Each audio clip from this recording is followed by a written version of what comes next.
Ncuti Gatwa is now officially the Doctor, and I have never been so excited to see what the future of the show holds. But before we could get to Ncuti, we had David Tennant, Catherine Tate, and Russell T Davies back. 3 brand new specials to celebrate the 60th anniversary with Donna Noble back and the 10th Doctor, I mean the 14th Doctor. So did these specials live up to the hype? Were they a good celebration of 60 years of Doctor Who?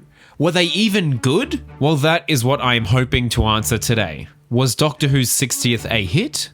Or a miss? Yeah, that's right. I flew to Cardiff to review Doctor Who's 60th anniversary because I'm insane and have nothing better to do. So the first episode, The Star Beast, was it good? Was it an excellent reintroduction into the world of Russell T Davies' Doctor Who? Yes, that's right. The whole of November, my girlfriend and I took off from work and we travelled Europe, and on the way we saw many a Doctor Who location. Quite a few, actually. As an Australian, being in the UK for Doctor Who's 60th anniversary was pretty surreal. But the only episode I was able to watch while I was over there with the rest of the UK was The Star Beast. On Saturday the 25th of November at 6:30 PM, I went to my TV, I got the remote and booted up Doctor Who, and what did I see? This frame. This is the opening shot of the new era of Doctor Who. This?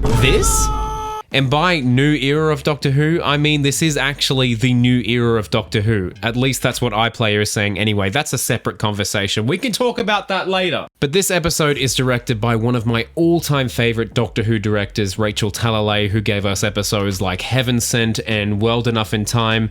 And Rachel actually took to Twitter to clarify that she never shot this opening sequence. I can almost guarantee you this was a note from Disney saying, hey, we need some kind of recap at the start of the episode to catch viewers up as to what exactly is going on between the Doctor and Donna since the last time we saw them in 2010. But yeah, the opening sequence was not my favorite thing I'd ever witnessed. It felt more like something they would put on social media, or if, the 60th went to cinemas, they could have it at the start. But as far as the opening of the episode, it wasn't my favorite, no. But that's okay because the new titles kick in and wow, they are a bit of fun. The score from Murray Gold is epic, and there's probably a bit too much going on with the multiple camera angles, and the logo kind of comes in as if it's a Microsoft PowerPoint transition with a PNG image, but that's okay. It's still pretty fun. But anyways, on with the actual episode. The synopsis for The Star Beast, written by Russell T Davies, is: the Doctor is caught in a fight to the death as a spaceship crash lands in London. But as the battle wreaks havoc, destiny is converging on the Doctor's old friend, Donna. Cryptic. I hate that. Alright, I won't go scene by scene or else we'll be here forever. Okay, well let's talk about the good in the episode first. We can chat about some of the stuff that I didn't quite like later. First and foremost, David and Catherine are back, and they make it look so unbelievably effortless, slipping back into their roles from well over a decade ago. The sheer chemistry between the two is electric, and they really don't miss a beat. I missed these two together, I genuinely did. I got a real feel from the episode that Donna's character had evolved from the last time we saw her, especially with the introduction of Yasmin Finney's Rose, Donna's daughter. From Catherine's performance, you could tell that she was able to take on more of a maternal role. Donna has really raised this child and been through a lot. Another note that I love was that Donna gave away her lottery money. I completely forgot that in the End of Time Part 2 that the Doctor gave them a lottery ticket. But giving away £166 million?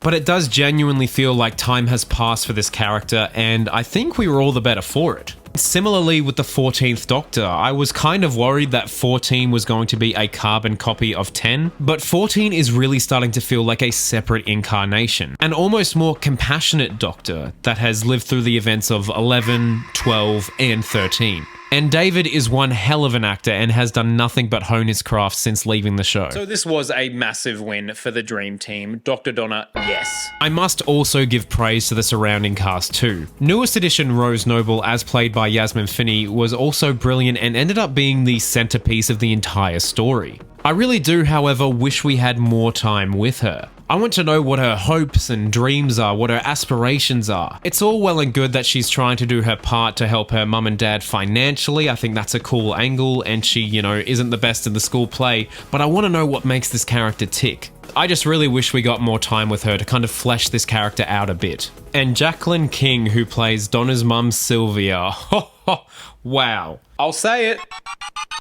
She was the MVP. I thought she gave a phenomenal performance, and the scene that really stood out to me was her misgendering Rose, and as you can see, Sylvia is genuinely trying to correct herself. I feel like a lot of older generations might have experienced a very similar conversation, and I thought that this was handled very well through Russell's writing. And Sean is there too, and seems like so much fun and the best dad ever. He didn't have many scenes, but the scenes he was in were memorable. And newest edition Ruth Madley's Shirley Ann Bingham can stay for as long as she likes. I think that character is awesome, even though I find the rockets in the wheelchair a little bit cheesy. I think that character is very interesting and sets up an interesting future for UNIT. But what is a Doctor Who episode without a villain? That's right, I'm talking Beep the motherfucking Meep. I thought the Meep was epic, iconic, brilliant. I didn't realize how much of Beep the Meep was practical, but this has got to be one of the best Doctor Who monsters brought to life ever.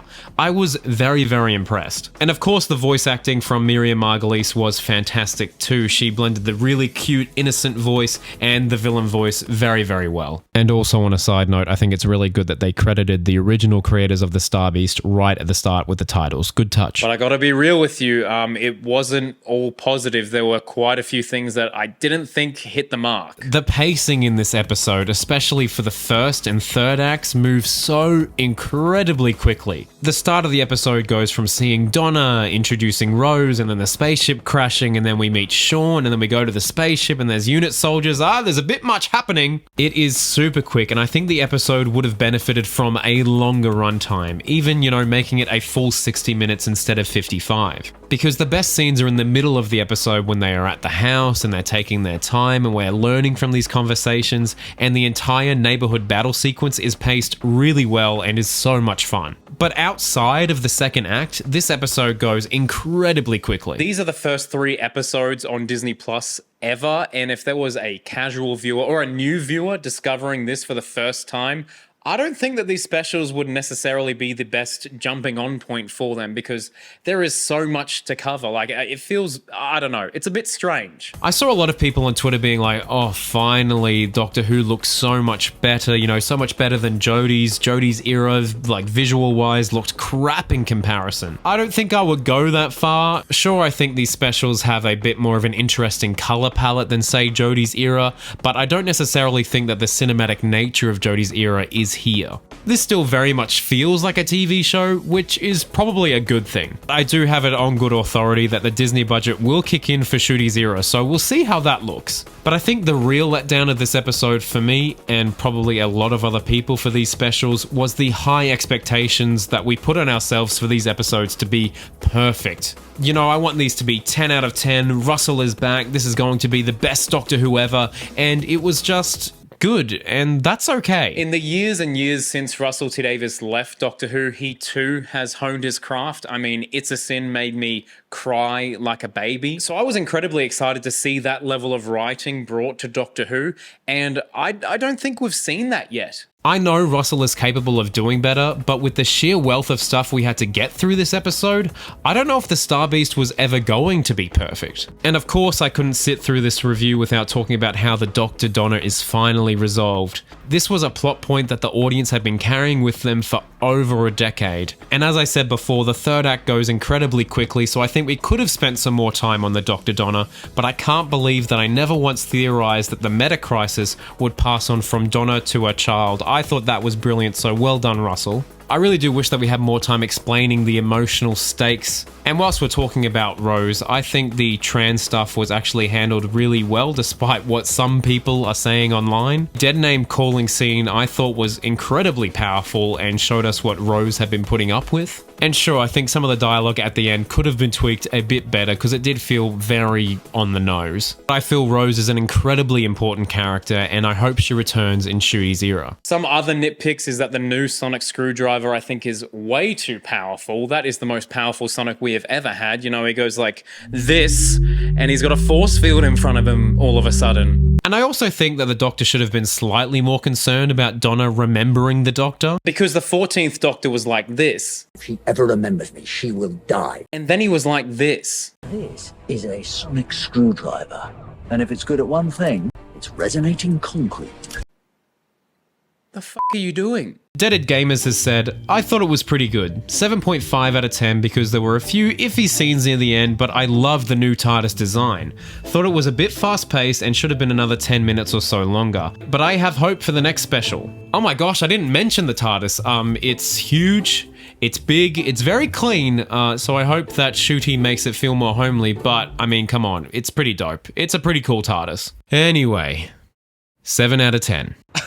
Wow, what an episode. But how was Wild Blue Yonder? Was it good? Was it as good as people were expecting? Did it live up to everything we were expecting? Did Matt Smith make an appearance? Did I mention high expectations before? Wild Blue Yonder had been teased so secretly. A lot of the footage leading up to this episode had the word redacted over it, and we all went into the episode blind. But what could they possibly be hiding? Cameos, surely. Matt Smith, Peter Capaldi, Jodie Whittaker. But what did we get? Oh boy, that's what they were hiding. I think that might have had an unfortunate effect. I think everyone's expecting Matt Smith and Peter Capaldi. I kept the secret for a very simple reason. Partly because I think it's nice to keep some episodes completely secret. This episode sees the Doctor and Donna land on a very, very long spaceship at the edge of the universe and come face to face with shape-shifting aliens that attempt to copy them, but they don't always get the dimensions right. In the aftermath of the whirlwind that was the Star Beast, this episode serves as a refreshing change of pace. This episode takes the foot off the accelerator, allowing the viewers a more intimate exploration of the dynamic between the Doctor and Donna. The first 20 minutes of this episode I adore. It felt like it was ripped right out of Series 4, whilst also feeling new and fresh. And some questionable CGI, like what is this? Why does he travel when someone is... I mean, that's the most ridiculous thing that I have ever seen. Ow. Ow. What the heck? You should definitely subscribe right now. But the director of this episode, Tom Kingsley, posted this excellent thread to Twitter on how they planned out and achieved some of these shots. And I was shocked to see just how many were practical. Those are some big hands. Those are some big boy hands. It's pretty impressive stuff, and I really do wish more directors did this kind of thing, so go and check it out if you haven't already. But in regards to the episode as a whole, I really did... For fuck's sake, Crispy, this isn't a Marvel movie. You can't base your enjoyment on something over pointless cameos that serve no purpose.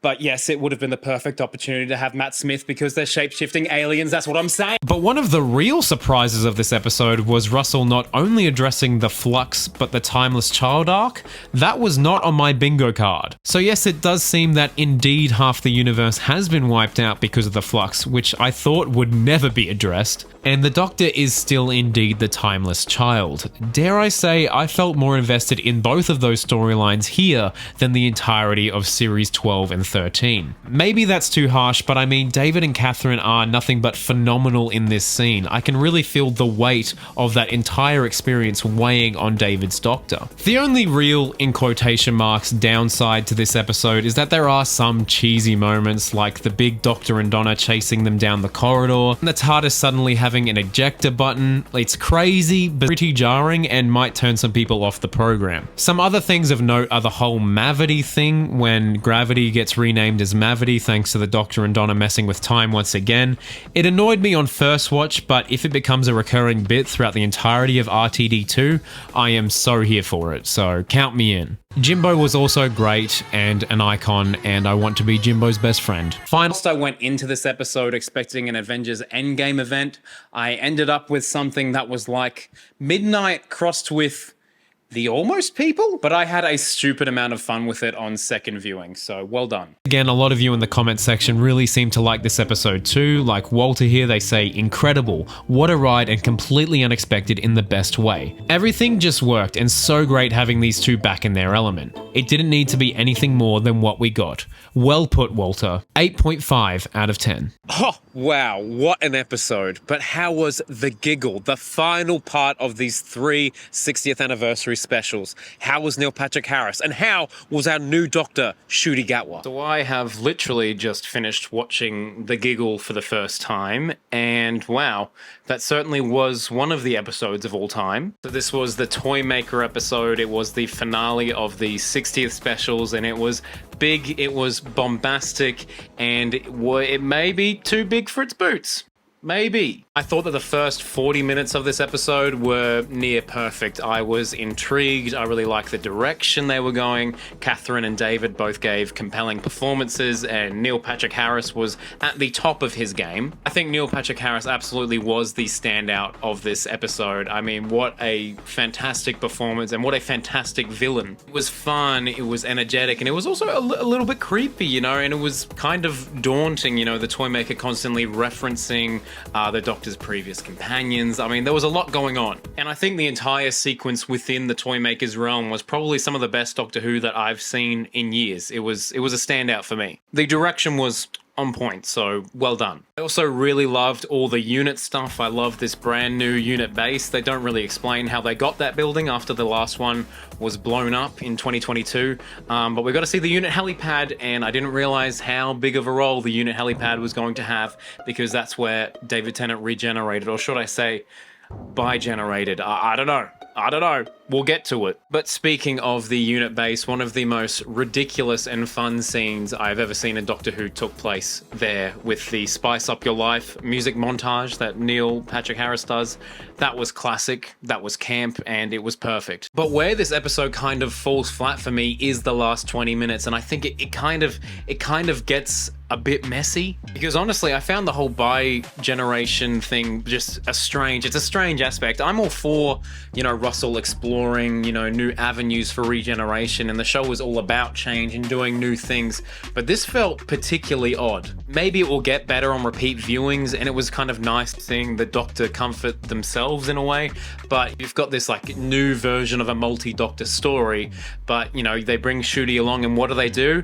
They play catch? Huh? I don't know, it felt out of place, it felt weird. And I swear in the last 20 minutes, Donna gets absolutely sidelined, like she's not really in the story, which is a shame because there was such a focus on her throughout these 60th specials that I felt like there could have been maybe more of a payoff. Well, I mean, we can talk about the payoff. David Tennant's Doctor kind of gets to hang with the Noble clan now, which I think is cute, and it's a happy ending, and it's almost earned. It feels almost earned, but it wasn't quite there. I don't know if the setup was there for me to be like, yes, that's the perfect ending, because I wasn't expecting David Tennant to still be hanging around. I don't know, it just felt off. It was a little strange to me. But of course, I have to talk about our new Doctor, Ncuti Gatwa, and that was lovely seeing him in this episode. I mean, Ncuti's Doctor is everything I wanted him to be. I'm not quite fully on board with Ncuti's Doctor yet, but there is so much potential, so much charisma, and just so much life, like energy. I'm really excited to see what the future of this Doctor holds. Ncuti almost seems more in touch with his emotions, which I suppose was kind of the point, I guess. Yeah, more of a comfort, more, I don't know, not human, I would say,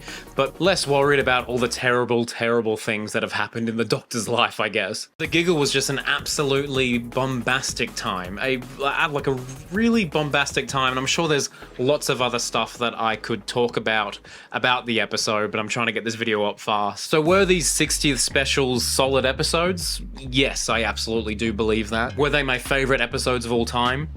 No, I don't think so. Were they a good celebration of 60 years of Doctor Who? Maybe. It was certainly a celebration of some kind. You know, it felt nostalgic, but I don't know if it would have been, you know, as highly regarded as, say, the 50th, which I think was a really beautiful love note to Doctor Who. This one felt kind of more like a celebration of Russell T Davies era, and there was some stuff thrown in there, like, you know, the Star Beast, and Mel. Mel was fun in the episode. Good job, Mel. As a whole, as a complete package, bringing back, you know, fan favorites David Tennant, Catherine Tate, it was a celebration in a sense, but was the 60th a hit or a miss? I'm going to go out on a whim here and say that it was a hit, but probably not the one we were expecting. I'm going to give the Giggle a solid 7.5 out of 10. Let me know your thoughts on all of the specials and the whole bi-regeneration in the comments below. Please like this video, please subscribe if you have not already, and damn, the next time trailer looks cool. See ya. What the heck? You should definitely subscribe right now.